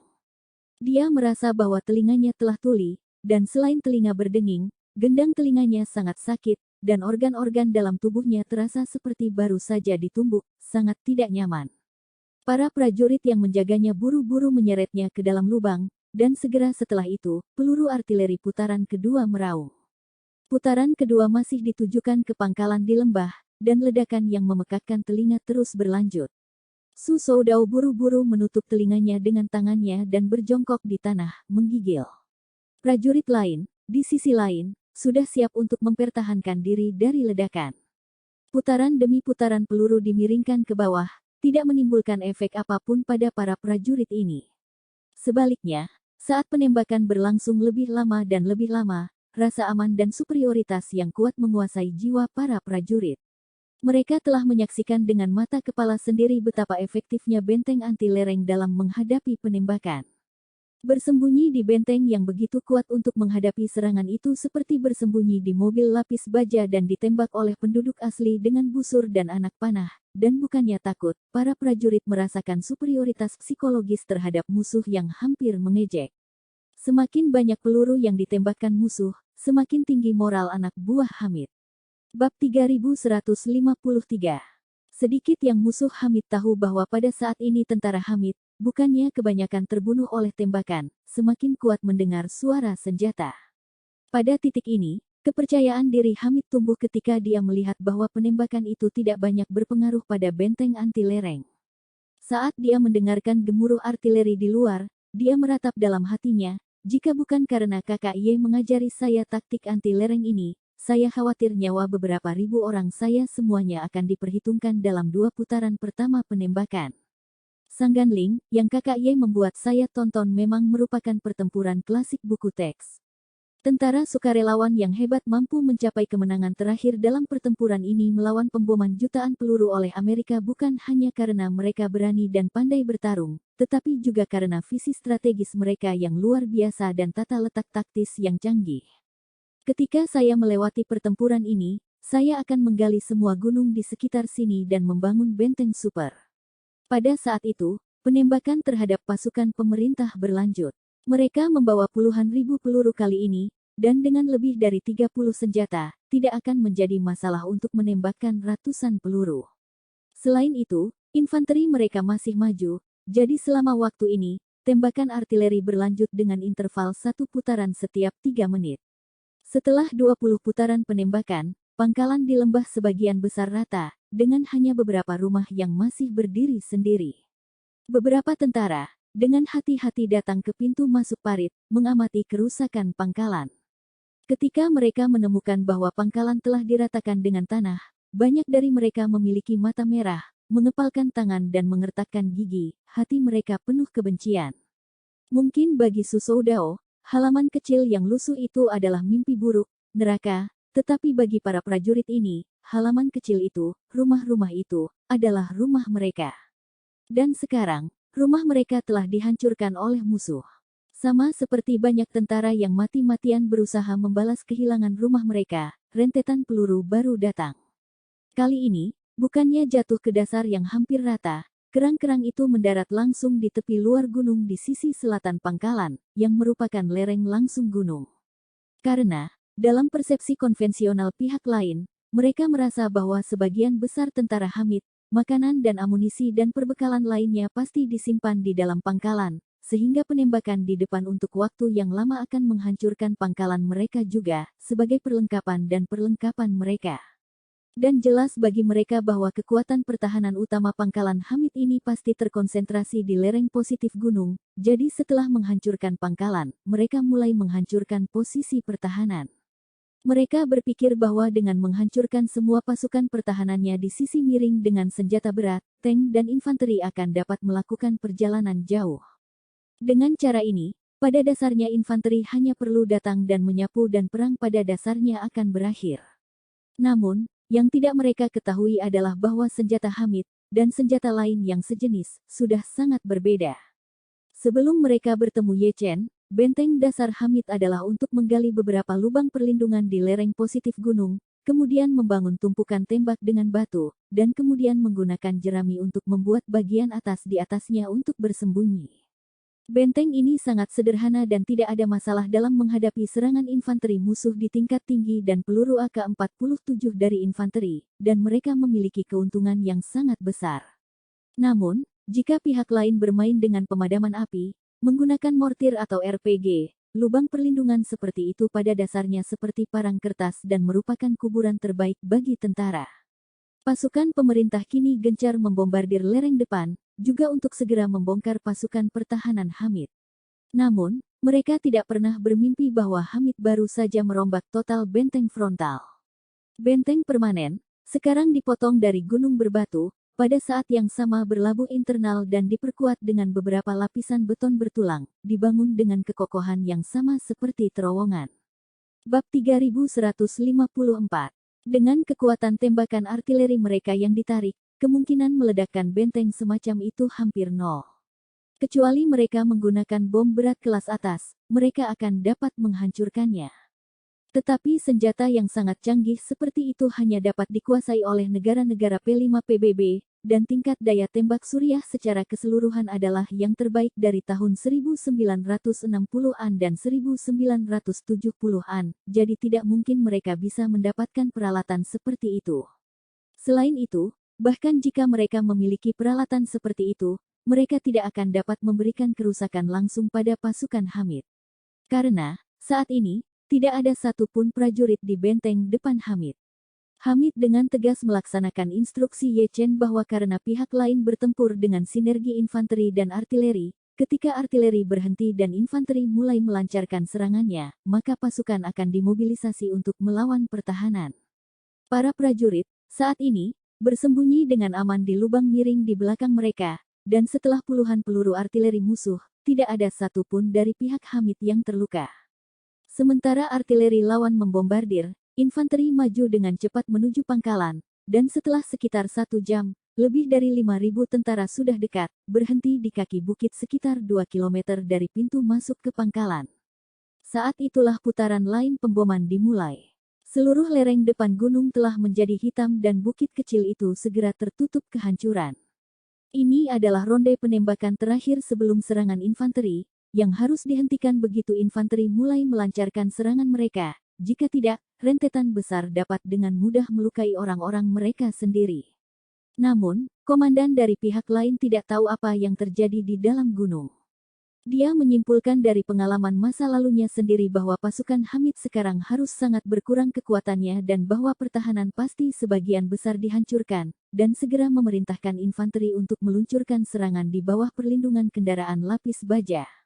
Pangkalan Hamid sudah sulit untuk dipertahankan, dan begitu pintu masuk utara dan selatan terputus secara artifisial, tidak ada jalan bagi orang atau kendaraan untuk masuk, sehingga kendaraan lapis baja tidak dapat menyerang secara langsung, dan satu-satunya hal yang dapat mereka lakukan adalah untuk menutupi muatan infanteri ke ketinggian, sambil memberikan dukungan senapan mesin dan artileri jarak dekat.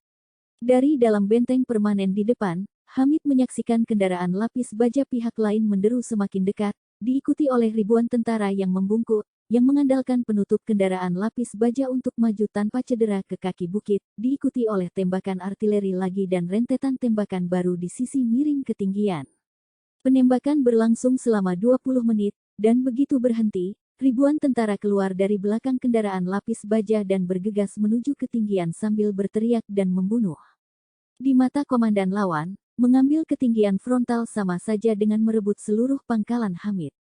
Dalam serangan darat tradisional, dataran tinggi sangat penting. Selama dataran tinggi diambil dalam perang lokal, itu adalah inisiatif perang di daerah tersebut, itu adalah pencegah kebakaran yang kuat ke daerah sekitarnya, dan dataran tinggi itu sendiri mudah untuk dipertahankan dan sulit untuk diserang. Dataran tinggi yang diawaki oleh 500 orang tidak mungkin dikalahkan oleh pasukan yang berjumlah 5.000 orang.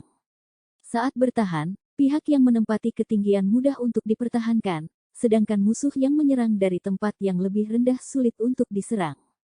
Saat menyerang, pihak yang menduduki ketinggian akan mampu menyerang dengan kekuatan besar, sementara musuh yang bertahan dari tempat yang lebih rendah hampir tidak berdaya, dan bahkan mundur akan sangat sulit, karena seluruh punggung mereka akan terbuka ke sisi lain.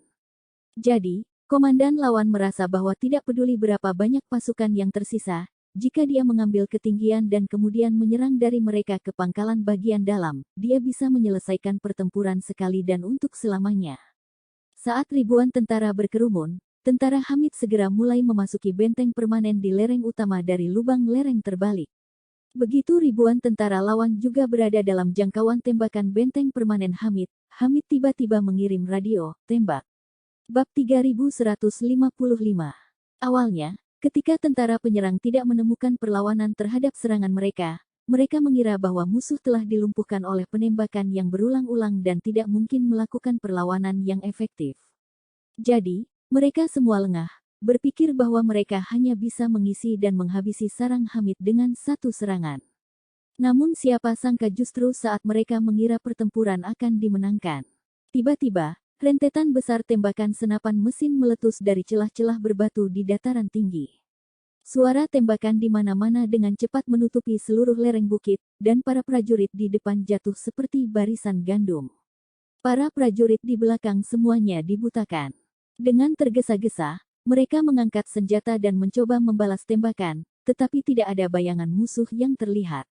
Satu-satunya hal yang bisa mereka lihat adalah lidah api yang keluar dari celah-celah bebatuan di mana-mana. Dan setiap kali mereka melihat lidah api keluar, sekelompok orang akan jatuh ke tanah dengan lidah api keluar. Dalam waktu kurang dari 1 menit, para penyerang telah kehilangan setidaknya 500 atau 600 tentara. Beberapa tentara secara tidak sadar membalas tembakan ke arah lidah api, tetapi senjata mereka tidak berpengaruh nyata pada benteng permanen Hamid. Pada titik ini, komandan garis depan berteriak agar para prajurit mencari perlindungan sesegera mungkin. Tapi hal yang paling merusak adalah bahwa Hamid sudah lama merawat semua tempat di mana dia bisa bersembunyi di lereng bukit yang landai. Bekas lubang ditimbun, bekas bongkahan batu pecah berkeping-keping. Secara keseluruhan, ribuan pria sekarang berada di lereng bukit, tidak dapat menemukan perlindungan dari peluru. Dan pasukan Hamid masih berada di dalam benteng permanen. Tembakan balasan yang panik. Pasukannya dipersenjatai dengan senjata buatan Rusia, dengan beberapa senapan mesin serbaguna PK Rusia 7,62 mm berpendingin udara di setiap benteng permanen, dan beberapa senapan mesin berat anti pesawat 12,7 mm. Yang pertama memiliki kecepatan tembakan yang cepat dan jangkauan tembakan yang luas, dan sangat mematikan bagi tentara biasa setelah membentuk jaringan baku tembak dari berbagai sudut dan beberapa senapan mesin.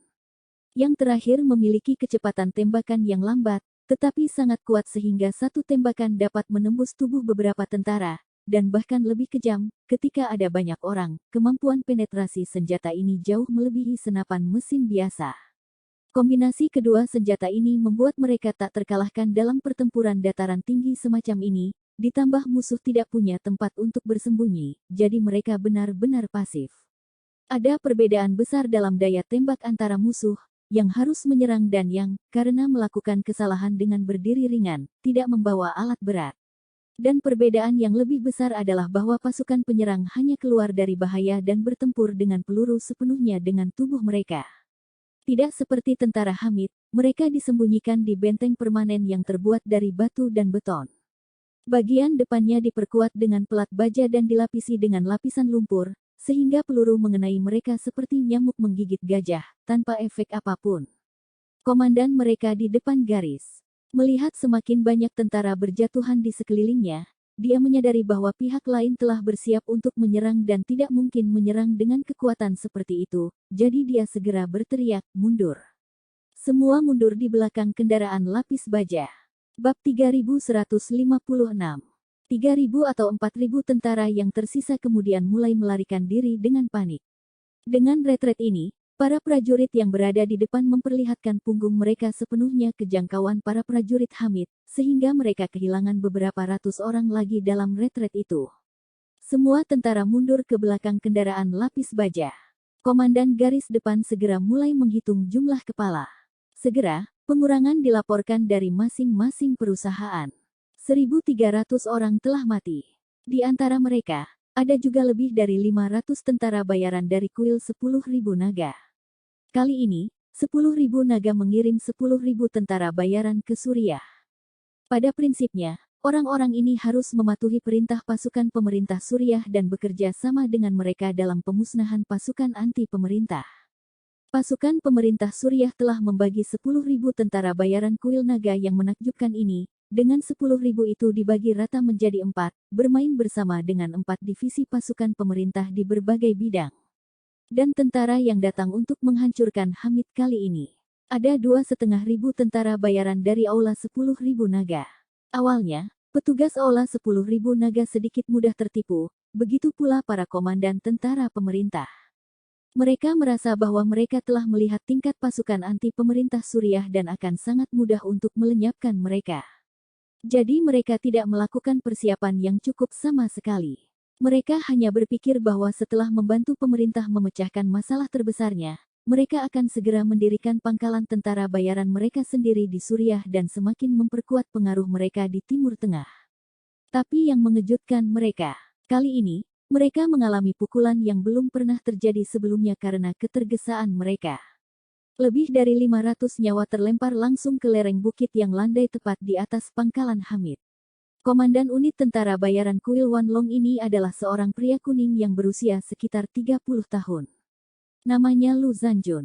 Dia adalah seorang jenderal perang bintang 5 dari kuil 10.000 naga, dan dianggap sebagai salah satu kader inti. Di Aula 10.000 naga, selain dewa perang dan 4 raja perang, ada hampir 100 jenderal perang di bawahnya. Dan kemampuan dan biografi para jenderal perang dan pencapaian pertempuran. Ini menentukan peringkat bintang mereka. Bintang-bintang seorang jenderal perang berkisar dari 1 bintang hingga 5 bintang, dan seorang jenderal perang bintang 5, tentu saja, adalah yang tertinggi di antara para jenderal perang, dan hanya ada 20 hingga 30 jenderal perang yang bisa mencapai level ini. Menghitung dewa perang dan 4 raja pertempuran, peringkat Lu Zanjun di Aula 10.000 naga setidaknya berada di 40 teratas.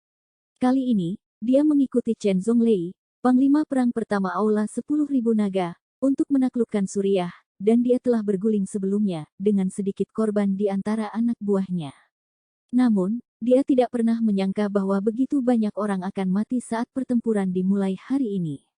Setelah ia melihat bahwa timnya telah menderita kerugian besar, segera, dia mendekati komandan tertinggi pasukan pemerintahnya dan dengan marah mencela dalam bahasa Mandarin, pekerjaan intelijen pra-perang Anda adalah tumpukan kotoran. Hamid telah membangun begitu banyak benteng permanen yang tersembunyi, mengapa Anda tidak pernah memberitahu kami intelijen ini? Komandan tertinggi yang ditanyai juga kesal dan menjawab dalam bahasa Cina yang kurang mahir, apa yang Anda tanyakan adalah omong kosong. Jika saya tahu bahwa dia telah membangun benteng permanen maka saya akan memberitahu Anda informasi ini, tetapi masalahnya adalah yang aku juga tidak tahu. Komandan Aula 10.000 naga membiru karena kebenaran lawannya dan berkata dengan marah, pengumpulan intelijen sebelum perang. Ini adalah prioritas utama bagi pasukan manapun, mengapa Anda tidak melakukannya? Itu tidak terlalu tidak profesional. Komandan tentara pemerintah bertanya kepadanya secara retoris, kami tidak profesional, tetapi jika Anda, Aula 10.000 naga, sangat profesional, mengapa Anda tidak juga melakukan pengumpulan intelijen sebelum perang? Setelah datang ke Suriah, memiliki Jenderal Aula 10.000 naga jatuh ke tingkat pertempuran yang sama dengan kita. Persetan. Lu Zanjun mengutuk dengan marah dan menggertakkan giginya. Apakah menurutmu berperang itu seperti tikus yang mengutuk jalanan? Saya tidak punya waktu untuk omong kosong di sini. Anda harus memberi saya penjelasan untuk 500 orang ini, hilang. Komandan pemerintah berkata dengan suara dingin, jangan pedulikan aku. Itu normal kehilangan orang dalam perang. Kamu ingin aku memberimu penjelasan? Aku kehilangan hampir 1.000 orang. Siapa yang akan memberiku penjelasan? Yang terpenting sekarang adalah menghancurkan markas Hamid. Tangkap Hamid dan pancung kepalanya. Itulah satu-satunya cara untuk menghibur para prajurit yang tewas. Dia berkata. Sisi lain menatap Lu Zanjun dengan dingin dan mengingatkan, yang lebih penting, itu juga satu-satunya cara untuk menyelamatkan kita masing-masing dari teguran atasan kita. Jika kita kehilangan begitu banyak orang dan masih belum menjatuhkan Hamid, atasanku tidak akan mengampuni saya, tapi saya yakin atasan Anda juga tidak akan mengampuni Anda. Lu Zanjun terdiam sesaat. Apa yang dikatakan pihak lain itu benar. Bukan takut menderita kerugian dalam perang, tapi yang paling ditakuti adalah setelah menderita kerugian, dia masih gagal menang. Jika dia benar-benar tidak bisa mengalahkan Hamid, dia pasti akan menjadi bahan tertawaan di Aula 10.000 naga. Bahkan masa depannya akan hancur.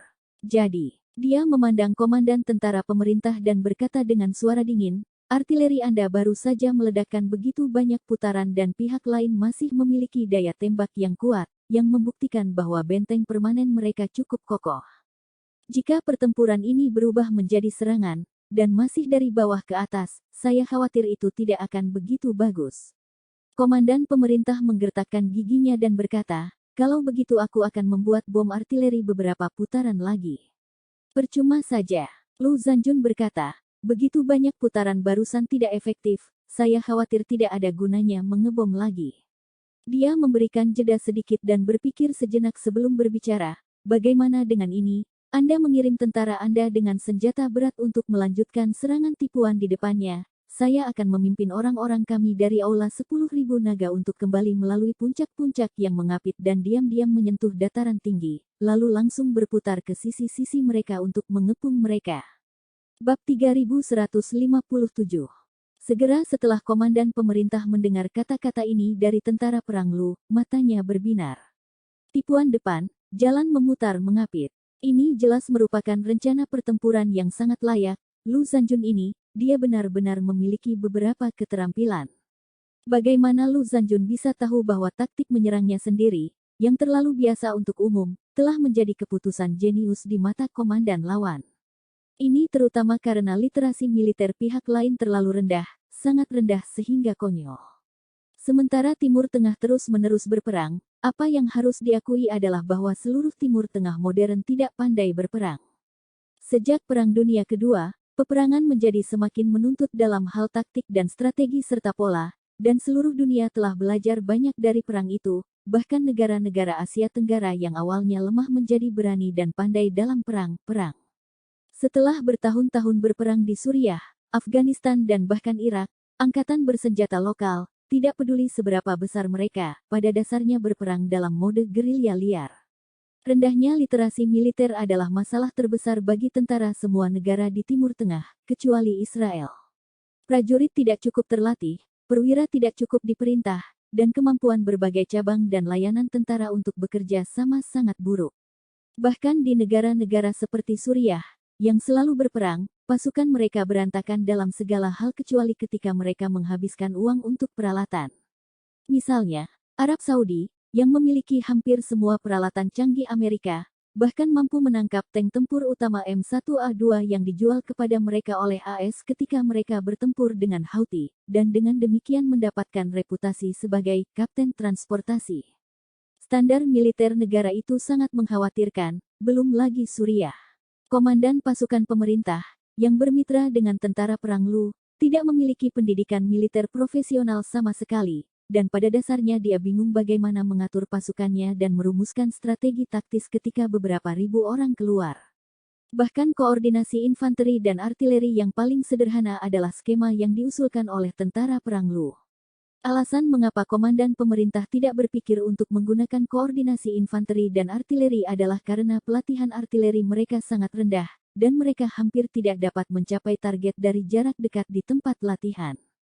Jika bukan karena fakta bahwa tentara perang Lu memiliki ahli dalam perhitungan, mereka bahkan tidak akan siap untuk membawa senjata traktor trailer mereka dalam perang salib melawan Hamid. Ini karena tentara mereka hanya pandai mengoperasikan satu jenis senjata api berat selain senjata, dan itu adalah roket RPG.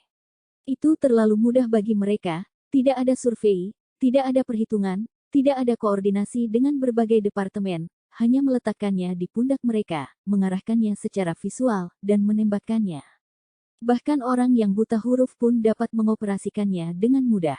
Tapi di balik artileri ada keseluruhan sistem taktik, pengintaian, perhitungan, pemilihan lokasi, koordinasi, serangan dan pertahanan, yang semuanya penting.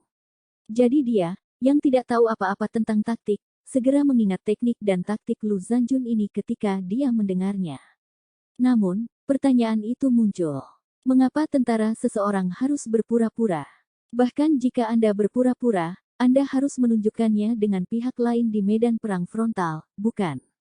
Dan Anda tidak bisa menipu di luar jangkauan tembakan musuh, bukan?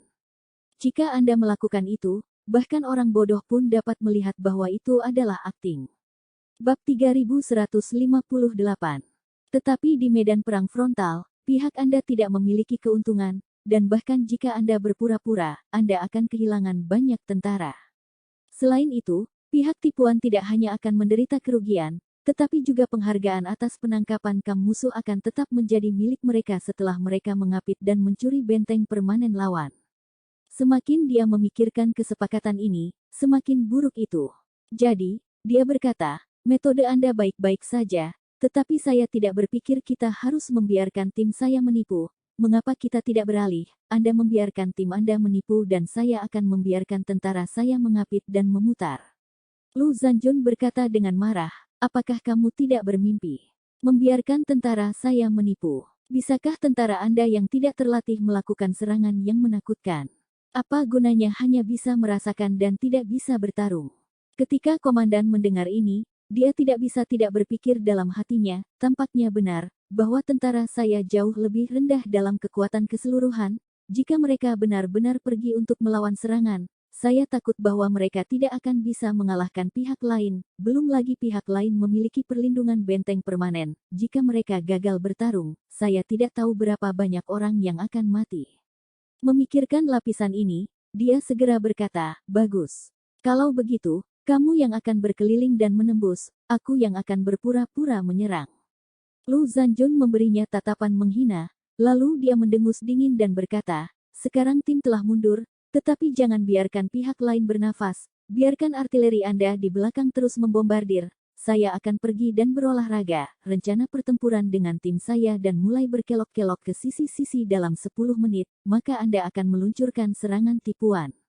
Komandan lainnya juga merasa bahwa Lu Zanjun tampaknya tahu lebih banyak tentang perang daripada dirinya sendiri, jadi dia segera setuju dan berkata sambil tersenyum, poin bagus, saya akan menelepon dan membuat artileri membom 5 putaran lagi segera.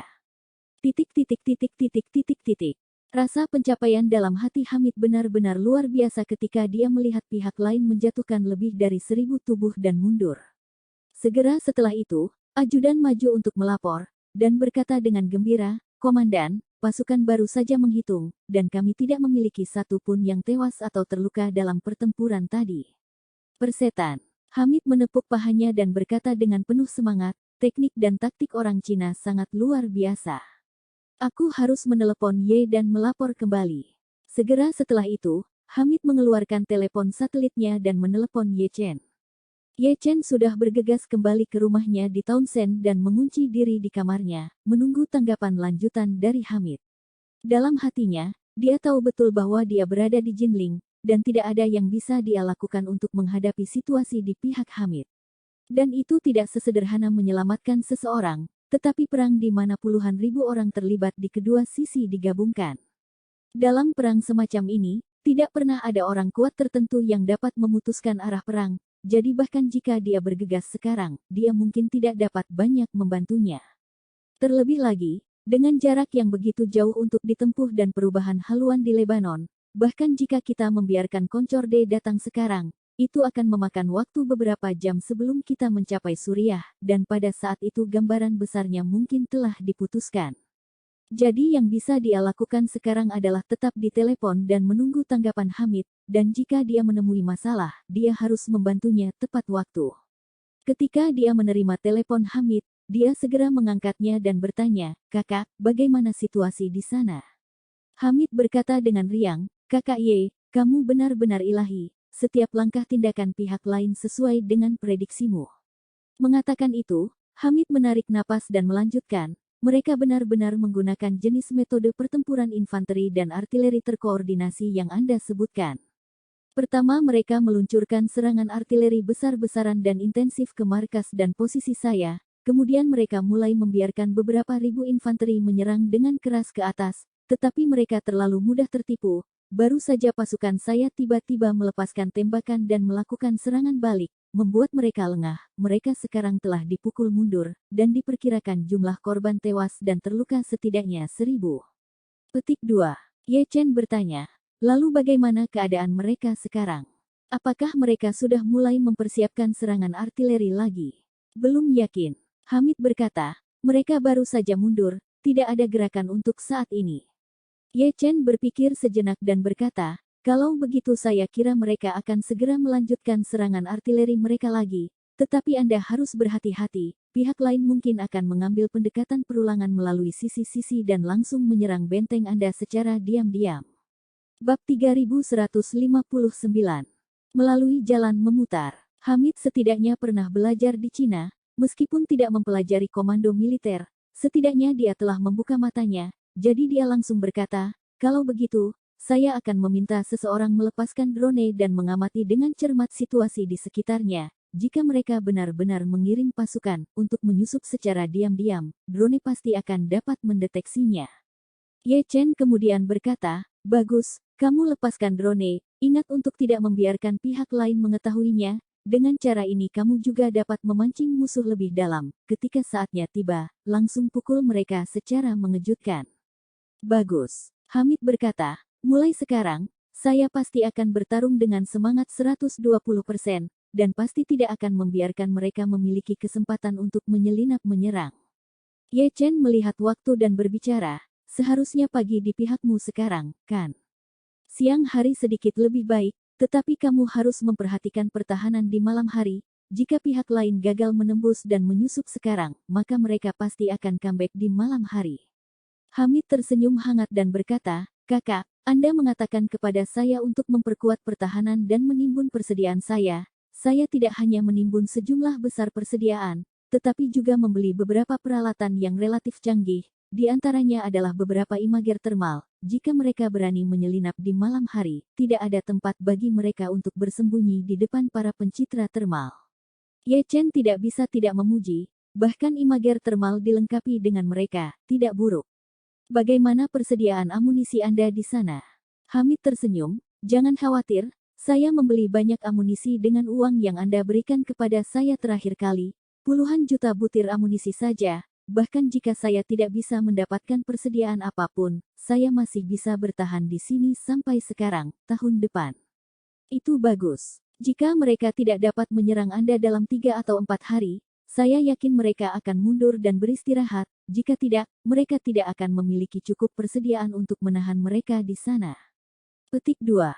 Bagus. Ye Chen juga menginstruksikan, "Ada hal penting lainnya. Setelah beberapa hari ini berakhir, Anda harus bergegas untuk mengkonfirmasi situasi angkatan bersenjata lainnya saat ini. Anda dapat menahan pengepungan 8.000 orang selama beberapa hari, Anda pasti akan berhasil. Nama untuk diri Anda sendiri di antara angkatan bersenjata lawan, orang-orang bersenjata lainnya yang telah tersebar tidak punya tempat untuk pergi, Anda dapat meminta mereka untuk datang kepada Anda, dan angkatan bersenjata yang berangin dan genting itu, Anda juga dapat mengambil kesempatan untuk mencaplok mereka dan tingkatkan kekuatanmu secara keseluruhan. Bagaimanapun juga, kamu memiliki persediaan yang cukup dan kemampuan pertahanan yang kuat, orang-orang ini pasti akan bersedia untuk tunduk. Ya, Hamid berkata dengan penuh semangat, saya akan mengambil kesempatan ini untuk membuat grup lebih besar. Ye Chen menginstruksikan, harus diingat, ketika menyerap kelompok orang ini, Anda harus melakukan pemeriksaan latar belakang yang baik, jangan biarkan mata-mata bercampur. Hal lain adalah bahwa setelah pendirian masuk, pastikan untuk menghancurkan mereka semua dan mengelolanya oleh petugas Anda, sehingga mereka tidak memiliki pikiran untuk memberontak. Mendengar nasihat Ye Chen, Hamid sangat gembira, dan dia akan mengungkapkan ambisinya kepada Ye Chen ketika suara ledakan keras terdengar lagi di luar. Dia tahu bahwa musuh telah menarik infanteri dan bahwa serangan baru akan segera dimulai. Jadi dia berkata dengan keras, Kakak Ye, musuh menembak lagi. Saya akan menutup telepon dan membuat pengaturan, saya akan berkomunikasi dengan Anda jika ada situasi apapun. Bagus. Ye Chen juga berbicara, ingat, bendungan 1000 mil runtuh di sarang semut, Anda harus berhati-hati dan berhati-hati lagi, Anda tidak boleh menganggap enteng musuh, dan Anda tidak boleh menganggap enteng. Aku ingat, Hamid berseru, kakak, tunggu kabar baik saya. Setelah Hamid mengakhiri panggilan dengan Ye Chen, dia tidak bisa menahan nafas dalam hatinya bahwa dia selalu bisa mendapatkan banyak inspirasi berbeda dari Ye Chen. Hal ini membuatnya menyadari bahwa kemeriahan besar tentara pemerintah untuk memperingati dirinya sendiri kali ini kemungkinan besar telah memberi dirinya kesempatan untuk berkembang dan tumbuh. Jika dia bisa memenangkan pertempuran semacam ini di mana dia bertarung dengan lebih sedikit, maka ketenarannya di antara seluruh pasukan oposisi pasti akan meningkat.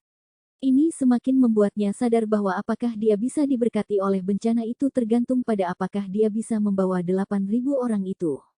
Bab 3160. Saat dia memikirkan ini, dia berkata dalam pikirannya, tidak, paling banyak hanya 6 atau 7.000 dari mereka yang tersisa. Untuk mempertahankan diri dari serangan itu, dia segera memanggil ajudannya dan bertanya, berapa banyak drone yang masih kita miliki di pangkalan? Ajudan itu sibuk berkata, masih ada lebih dari 20 dari berbagai drone udara yang dibeli dari China, dan kami membeli lebih banyak pada saat itu karena harganya murah. Hamid bertanya lagi, berapa perkiraan daya tahan drone? Ajudan itu berpikir sejenak dan menjawab, seharusnya sekitar 25 menit, paling lama tidak lebih dari setengah jam. Hamid mengangguk dan berkata, agak pendek, tapi cukup. Anda harus segera memerintahkan semua drone dalam keadaan siap, dan saya ingin memastikan setidaknya ada 5 drone di udara di sekitar pangkalan kami di sepanjang waktu. Petik 2. Ya, Komandan. Hamid menambahkan, benar, instruksikan pilot drone untuk memastikan untuk menarik ketinggian pesawat mereka dan mencoba untuk tidak terdeteksi oleh musuh. Ajudan segera menerima perintah dan berbalik turun untuk mengatur eksekusi. Segera, 5 drone lipat terbang keluar dari lubang parit anti lereng. Drone ini sangat kecil, dengan badan pesawat seukuran telapak tangan, dan begitu mereka terbang keluar dari lubang, mereka segera naik ke atas, dan sebelum mencapai ketinggian beberapa ratus meter, mereka tidak lagi dapat diamati, mata telanjang. Suara rotor drone juga pada dasarnya sulit didengar setelah mencapai ketinggian 2 hingga 300 meter, belum lagi medan perang yang terus meledak dan musuh tidak memiliki peralatan radar profesional untuk mendeteksi perangkat udara kecil ini. Begitu ketinggian drone diterbangkan, meskipun semua target di darat menjadi sangat kecil, lawan memiliki banyak personel, sehingga mereka masih dapat dengan mudah diidentifikasi dalam sinyal transmisi gambar. Pada resolusi ini, kecuali jika lawan memecah semua prajurit menjadi gerakan individu, drone dapat menangkap mereka dengan sangat mudah jika ada lebih dari 10 dari mereka yang bermanuver bersama. Pada saat ini, pasukan perang Lu, yang sedang melakukan mobilisasi pra-perang untuk para prajurit di bawah komandonya, tidak mengetahui bahwa semua gerakan mereka berada di bawah pengawasan ketat Hamid. Dia tidak bisa membayangkan bahwa Hamid mengandalkan sekelompok drone udara sipil yang dibeli dari China masing-masing seharga tidak lebih dari 10.000 yuan untuk melakukan pengawasan semacam ini. Kali ini, kuil 10.000 naga kehilangan beberapa ratus orang langsung. Kekalahan tragis seperti itu tidak pernah terjadi sejak pendirian kuil 10.000 naga. Dia tidak berani melaporkan kepada Panglima Perang Chen Zhonglei segera, dan hanya berpikir untuk bergegas mengalahkan Hamid dan menghapus rasa malu masa lalunya. Lagi pula, tingkat persenjataan serta tingkat keseluruhan pelatihan seorang lelaki tua pedesaan seperti Hamid bahkan tidak bisa dibandingkan dengan milisi biasa. Fakta bahwa dia telah membawa begitu banyak elit bersamanya dan dibawa pergi oleh gelombang beberapa ratus orang di sisi lain hanyalah penghinaan besar yang tidak dapat diterima. Karena itu, yang bisa dia pikirkan sekarang hanyalah bergegas dan memusnahkan sarang Hamid, sehingga dia bisa membawa pencapaian pertempurannya ke Chen Zhonglei untuk melaporkan korban dan sedikit menyelamatkan muka. Karena itu, dia sangat prihatin dengan taktik mengapit yang akan datang dan memutuskan untuk secara pribadi memimpin serangan untuk mengejutkan Hamid.